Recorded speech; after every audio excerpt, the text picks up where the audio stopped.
sa ulo ng mga umaaribang balita. Sa unang binyag ariba sa Letran, nagsimula na. Sa pan ng mga college students, nag-umpisa na. Sa 10th anibersaryo ng Knights TV, inaabangan na. Letranista, nakakuha ng perfect score sa isang international competition.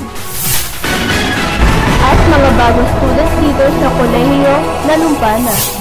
Mula sa bulwagang pambalitaan ng Knights TV, ito ang Aribalita. Magandang araw, Letran! Oras na para ibigay sa inyo ang mga umaaribang balita. Bininyagan na ang ikalawang batch ng senior high school students sa kolehiyo.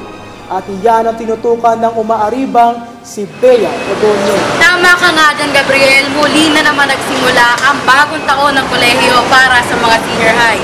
Ito ay sa pamamagitan ng paggunita ng taunang Binyag Ariba.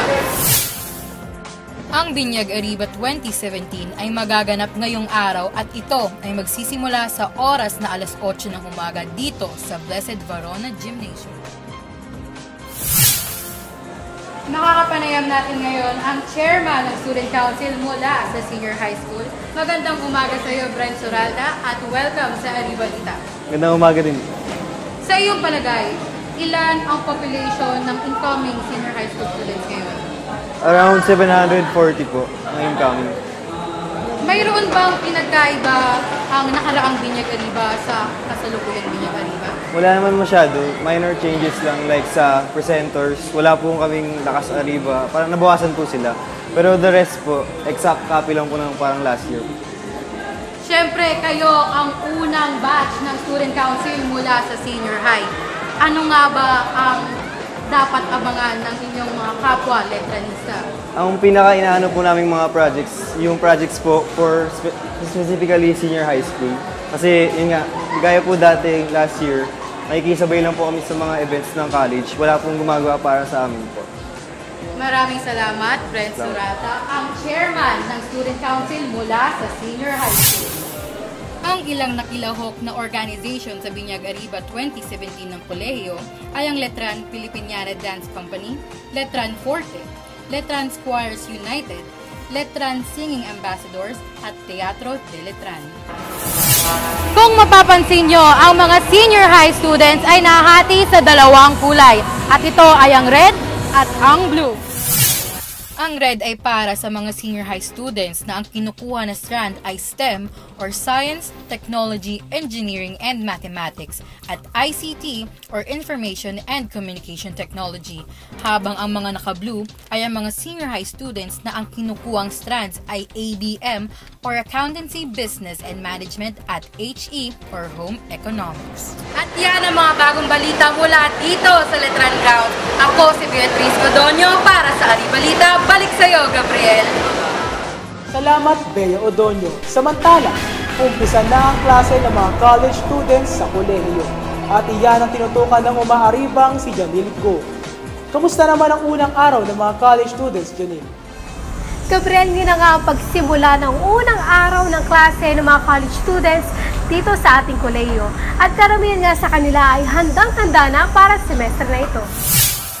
Kani-kanina lamang ay nagkaroon ng institutional mass ang ating kolehiyo at ito ay ginanap sa Blessed Antonio Verona Gymnasium sa ganap na alas 8:30 ng umaga. At kasabay ng nasabing misa, muli nga binuksan ang pagsisimula ng klase ng unang semestre ng mga college students sa Letran. My preparation for the school year is always ready for school supplies based on the weather. Always bring your umbrella and always respect each other, classmates and teachers.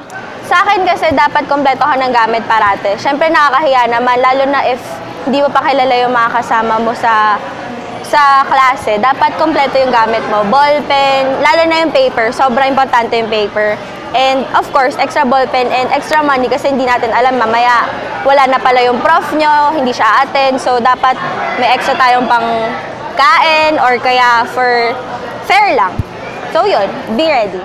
At upang maganda sa unang araw ng eskwela, ako ay namimili ng gamit at ako ay natutulog na maaga. Yan ang umaaribang kaganapan mula dito sa Letran. Ako si Janilan Go para sa Aribalita. Balik sa iyo, Gabriel. Salamat Janilgo. Ika-10 anibersaryo ng Knights TV, inaabangan na ng mga letranista. Yan ang umaaribang balita ni Francis Nones. Ngayong taon, kasabay ng bagong school year, ipagdidiwang din ng Knights TV ang kanilang ika-10 taong anibersaryo.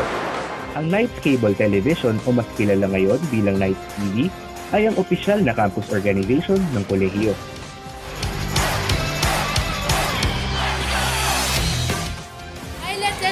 Thank you so much po sa pagsuporta sa mga shows ng Knights TV Letran at patuloy niyo pa po kaming suportahan dahil malapit na ang pag-ere namin muli sa mga telebisyon ng Letran.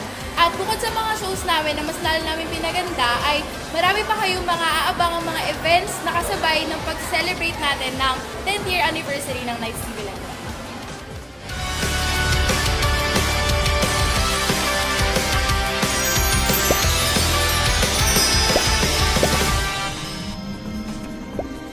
At yan ang aking umaaribang balita. Ako si Kiko Nones para sa Aribalita. Mga bagong student leaders ng kolehiyo nanumpa na. Nagbabalik at muling umaariba si Bea Odonio.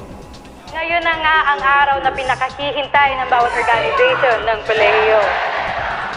Kung mapapansin nyo, ang mga student leaders ng bawat organisasyon ay nakahanda na rin para sa programa ngayong araw. To our new breed of student leaders is let us joining with shared goals of commitment and excellence as one Letran community. Let us show them ano ang tatak Letranista. So para sa ating mga bagong officers, congratulations and good luck for the school year 2017-20. At yan ang mga bagong balita mula dito sa Letran Ground. Ako si Bea Odonio para sa Aribalita. Letranista, naka-perfect score sa Singapore. Yan ang balitang tatak Ariba hatid ni Sabigo. Sales ay bago sa mga international na kompetisyon. Siya ay nanalo ng medalya noong SASMO 2015 at kamakailan lamang ay nanalo ng silver medal sa International Mathematics Assessment Courses. At yan ang umaaribang balita sa araw na ito. Ako si Janina Jo para sa At yan ang mga umaaribang balita na dapat ninyong malaman. Ako po si Gabriela Oderes at ito ang Aribalita. Siyempre Ariba, siyempre Letran.